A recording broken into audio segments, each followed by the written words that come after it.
E a Daniela Lima fez um comentário surpreendente no programa de ontem, onde ela culpou o Lula por muitas coisas que estão acontecendo no governo e colocou dedo na ferida em coisas que, olha, pasmem senhores, eu concordo com a Daniela Lima. Será que ela desembarcou deste governo? Eu sempre gosto de trazer cortes da Globo News, porque para mim talvez seja o maior veículo de comunicação pró-governo, pelo menos na minha leitura. Passa pano, usa o Entenda para tentar dar aquela colaborada com o governo, utiliza o MAS para melhorar uma notícia negativa. Então, quando vem coisas criticando este governo partindo da Globo News, eu acho que não tem coisa melhor para a gente repercutir. Na sequência, eu trago um outro corte da Globo News, agora do Camarote, onde ele comenta sobre a crise de credibilidade no IBGE de Pockmann, que é uma figura de confiança do Lula que o colocou para liderar o IBGE. Para vocês terem uma ideia, teve queda na diretoria da instituição. É sobre estes dois assuntos que eu vou falar no vídeo de hoje.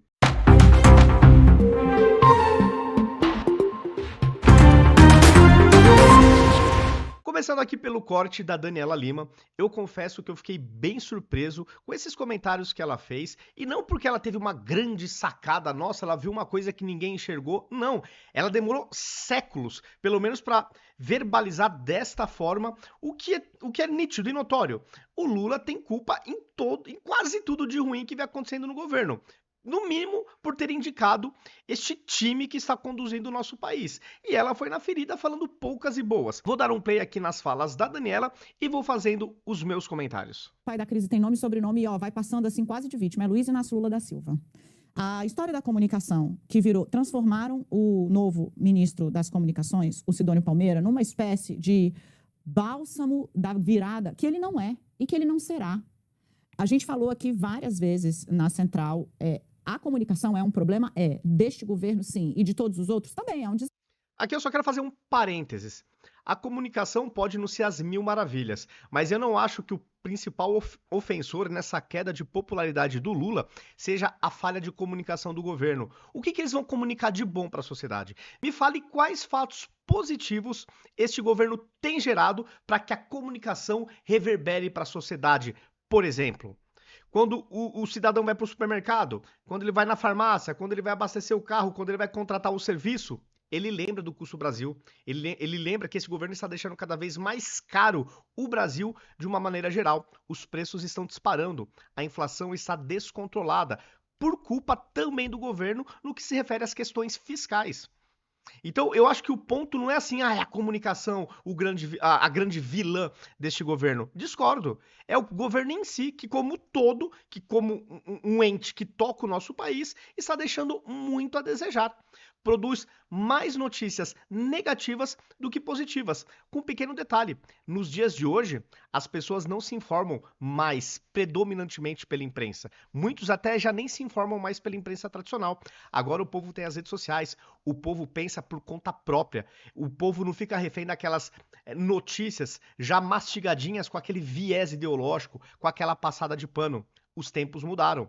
Aquele Lula que pegou o Brasil lá no começo do século, quando não tinha redes sociais, aquele Lula, aquela situação, aquele cenário não existe mais. Hoje tudo está diferente. Então, não é só uma questão de comunicação, é uma questão de que o povo não é mais manipulado pela imprensa, pelo menos não em sua quase que totalidade, e o governo também não cria fatos positivos. Vocês concordam comigo? Deixe nos comentários. Vamos seguindo aqui com os comentários da Daniela. Desafio e está em permanente mudança. A comunicação é um desafio para nós que vivemos dela, porque virou um negócio muito difícil. É ela que vai resolver isso? Não, esse está longe de ser o maior problema do governo e está longe de ser a solução. Não será com ele mandando glossário. A esquerda, sabe por quê? O PT tem uma dificuldade tremenda, tremenda de entender aonde ele está hoje na cabeça das pessoas. O PT não consegue compreender que ele não dialoga mais com o que era o centro-centro. Ele não disputa o espaço com o social-democrata mais. Ele não está mais ali. Ele foi empurrado para um corner, ele precisa fazer muito esforço para andar mais para perto disso. Então, a palavra intervenção não vai no Sarney, vai no Maduro, que demorou 1 ano e meio para o Lula entender que, meu amigo, não vai dar. A segunda grande crise, a primeira é essa, ele chega, chama uma coletiva e fala, nós temos problemas de comunicação e nós vamos fazer mudança. Fica o ministro pendurado, assim, de quem é o problema? A Paulo Pimenta era um ótimo ministro da comunicação? Não. Desde quando a gente sabe disso? Desde o dia 1, porque ele é deputado federal e a expertise dele é outra parada. Nunca foi a dele. A dele é pau, a dele é porrada. Sempre foi. Todo mundo que cobriu o Congresso sabe. O negócio dele não é subir na tribuna para fazer acordo. O negócio dele é vir na tribuna para fazer batalha, luta política. Num partido você precisa de vários tipos de pessoa. O dele também é muito importante. Quem é o pai da crise da comida? De novo, da crise comunicacional. É o Rui Costa, com toda a vênia, é um ministro que realmente usou uma palavra equivocada pela dificuldade do PT de se entender aonde eles... Bom, aqui já é passada de pano, né? O lado do Rui Costa que falou que ia fazer intervenções no preço dos alimentos e pegou ultra mega mal, porque a gente sabe como a esquerda na América Latina, quando fala em intervenção, a gente já sabe o que acontece. De fato, difícil saber se foi uma gafe do ministro ou se tinha essa intenção por trás desse modus operandi. A gente nunca vai saber, mas o fato é que ele recuou. Que bom que ele recuou. Mas aqui eu faço um questionamento para vocês. Se fosse um ministro do governo Bolsonaro, será que ia falar que foi o que o ministro usou uma palavra infeliz? Ia dar essa relativizada? Eu acho que não. Tá hoje, ou de entender, né, onde foi colocado para ser muito benevolente e como está funcionando a estrutura do Brasil hoje, é o Lula, que de novo chama uma reunião ministerial, dá uma porrada na cabeça do ministro da Fazenda dele, que não era o cara, a portaria do Pix não passou por ele, a decisão de tirar do ar ou de revogar foi do Sidônio Palmeira, então, ó, primeiro grande ato, fail, ruim, deu um pau no cara que não devia tomar, o pau, tem um ministério que está apresentando. Cadê o Ministério do Desenvolvimento Agrário? O Paulo Teixeira precisa fazer, precisa trazer. Não adianta ele ir lá dar o pito, corta a transmissão do Lula, vai, fecha a reunião e fica ali discutindo, e o que sai é essa espuma, que o governo não consegue transformar em nada. É a segunda vez que ele aponta um problema, quase como se ele fosse um ombudsman do governo que é dele. Uhum. O Lula tem que ser o agente de apontar a solução. Para apontar o problema, nós estamos todos aqui, ué. Perfeito, nessa parte final eu concordo. A grande questão é que o Lula não é aquele cara que vai dar solução. Esse que é o problema. A gente já sabe como a coisa funciona. Aliás, o Lula, ele gosta muito de achar culpados para tudo. Outro defeito, o que dificulta na autocrítica, né? Aqui eu quero trazer um outro corte bem breve, também desse mesmo programa na Globo News, onde uma outra jornalista traz um pouco dos bastidores do governo, e aí vocês podem perceber que eles estão batendo cabeça.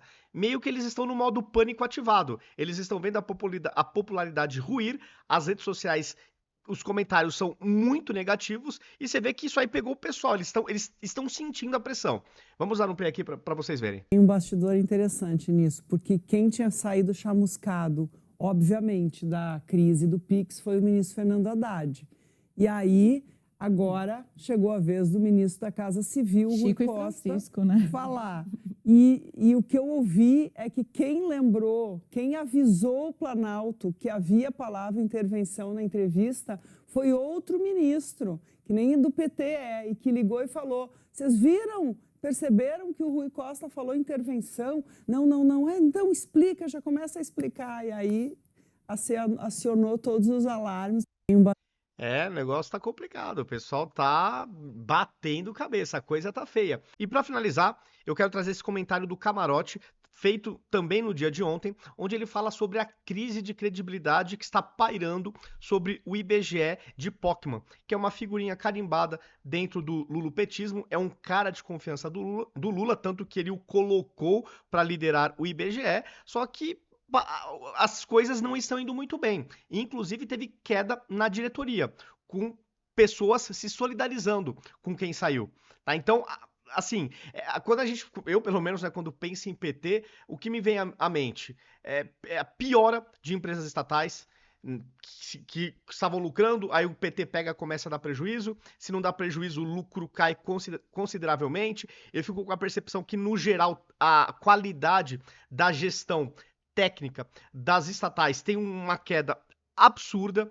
Aí a gente vê uma instituição tão importante como o IBGE também sofrendo o que eu chamo de consequências de um lulopetismo. Dá a impressão que onde o PT põe o dedo, a chance de melhorar é quase nula. Essa aqui é a impressão. Praticamente tudo piora. Quando o PT faz alguma coisa, muda a gestão, muda os paradigmas, é uma coisa assim impressionante. Vamos ver o que o Camarote falou sobre esta crise no IBGE. Para pesquisa. E se cai a principal diretoria, é porque algo muito errado está acontecendo. E você tem uma solidariedade geral, porque você tem, não é só o sindicato que está se posicionando, você tem essa carta, é justamente dos coordenadores, gerentes, dos principais nomes do IBGE. Então, tem uma reação. Você tem, de fato, essa fundação IBGE+, essa fundação público-privada, que aí está criando um desconforto, porque sai do controle da instituição para um controle outro. Então, isso acaba gerando essa questão que você coloca da credibilidade dos números, das estatísticas, de dados inflacionários. Então, tudo isso está na mão, o censo que você colocou. E o censo é tão importante porque todo o planejamento estratégico do Brasil depende disso. Se cresce uma população em determinado estado ou em determinada periferia, até para você mandar, por exemplo, o fundo de participação de municípios, algo desse tipo, você tem que estar baseado em números. Então, e números com credibilidade. Então, o IBGE passa a ser fundamental e é uma crise envolvendo um nome que é um nome orgânico do PT. É um nome, assim, que foi, essa nomeação póstuma é do próprio presidente Lula. Em 2023, quando se discutia isso, não se queria inicialmente esse tipo de perfil, justamente pelo histórico que ele tinha no IPE. Bom, é isso, né? Eu acho que ele fez aqui um bom resumão sobre essa questão do IBGE. E de pensar que a gente ainda tem o ano de 2025 inteiro pela frente e o de 2026 com este governo. Obviamente já está se falando em impeachment de Lula, porque conforme era muito óbvio, não ia dar certo este governo. Porque muitas pessoas têm aquela memória do primeiro mandato de Lula, só que naquela época tinha o boom das commodities. Por mais incompetente que o governo fosse, o mundo estava bombando. A China estava importando minério de ferro pra caramba. Então entrava muito dinheiro nos cofres públicos do Brasil. Esse cenário não existe mais. Então a gente depende agora de um governo realmente competente. E aí seria quase impossível achar que a gente encontraria isso no PT. Eu nunca achei que isso fosse possível. Infelizmente, os cidadãos aí, não sei se por memória curta ou por essa memória do primeiro mandato, esquecendo o contexto mundial que o favoreceu, acabou corroborando na volta dele para o poder. Mas, diante dessa discussão, né, impeachment, não ter impeachment, eu fico com aquela sensação de que seria melhor que o Lula fosse até o último dia do mandato. Porque, de fato, nesse caso, este governo está criando condições para o povo não viver bem. O povo está com dificuldades básicas, como, por exemplo, encher um carrinho no supermercado. Os preços não param de subir. Vai subindo devagar e sempre. É uma coisa impressionante. Então, o Lula e o PT colheriam definitivamente as mazelas de sua incompetência. E o povo, creio que sentindo na pele as consequências de uma decisão errada, equivocada, que foi devolver o Lula para o poder, talvez agora o povo não tenha mais memória curta. Não sei, pode ser algo pedagógico. Ao mesmo tempo, é bem verdade que para quem tem condições de ainda, apesar da inflação do supermercado subir, complementar um carrinho, fica fácil falar isso, né? E aqueles mais pobres que estão naquele sufoco? Para eles seria o fim do mundo aguentar esse governo até o final de 2026. É verdade, esse raciocínio também tem sentido. Enfim, o fato é, se o Lula for até o final, vocês imaginem o quanto vai ser uma conta no supermercado no final de 2026 se as coisas seguirem nessa trajetória. Porque enquanto o governo não arrumar a questão fiscal, eu vejo pouco espaço para os juros cair, para a inflação recuar.